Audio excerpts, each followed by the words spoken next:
And Mike Yawney's doing what he can at Big Rock this morning. A pretty sweet assignment, and you're ready to hop to it, Mike? Oh, we sure. Hops, Jill, are fascinating plants. Now, when I walked in here with Chef Darren from Downtown Food, a certain aroma filled the air. Smells like high school. It does smell like high school. Maybe show everyone at home what that looks like in there. These are hops. These are hop pellets. Hop pellets, yeah. It smells a little bit like... Oh, we all know what it smells like. It smells a little bit like weed. A little bit like weed, and there's a reason for that. Now, Darren, you're going to be measuring out your hops for the beer. Yeah. Exactly. Hops. Hops. Hops. Paul, brewmaster here at Big Rock, explain what that aroma was when we walked in. Well, that is the hops, but hops are in the cannabis family. So he's correct. They are a cousin of marijuana.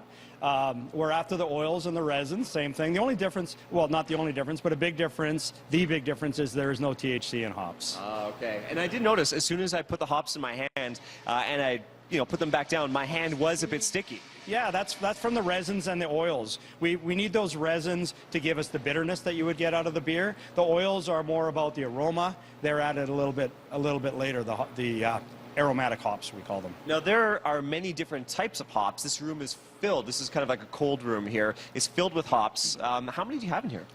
Well, there are hundreds of different varieties of hops. We probably have 12 to 15 different hops that we use here. Most of them come from Washington State, Yakima Valley, but we import a lot from Germany and Czechoslovakia. Very expensive. New Zealand, we also import some hops from New Zealand. Now, all the boxes here that are full of hops, they all have percentages. There's 9.6%, 4%. What exactly does that mean?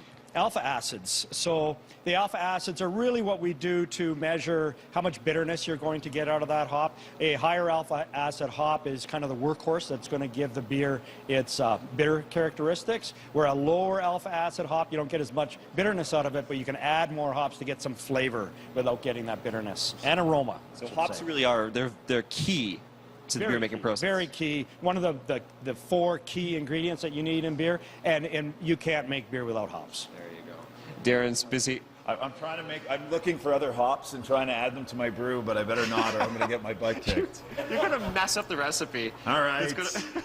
I'm trying to chef it up here. Exactly. For those who are curious about what hops look like, there's a picture of what hops actually look like before they arrive here, and then they're actually kind of mashed down into this here. These are crushed hops, and man, the aroma coming off these. Whew. But apparently, fun fact here, if you wanted to get a buzz off this, you'd have to smoke a bale of hops. So probably not worth it. Good research you've done there this morning, Mike.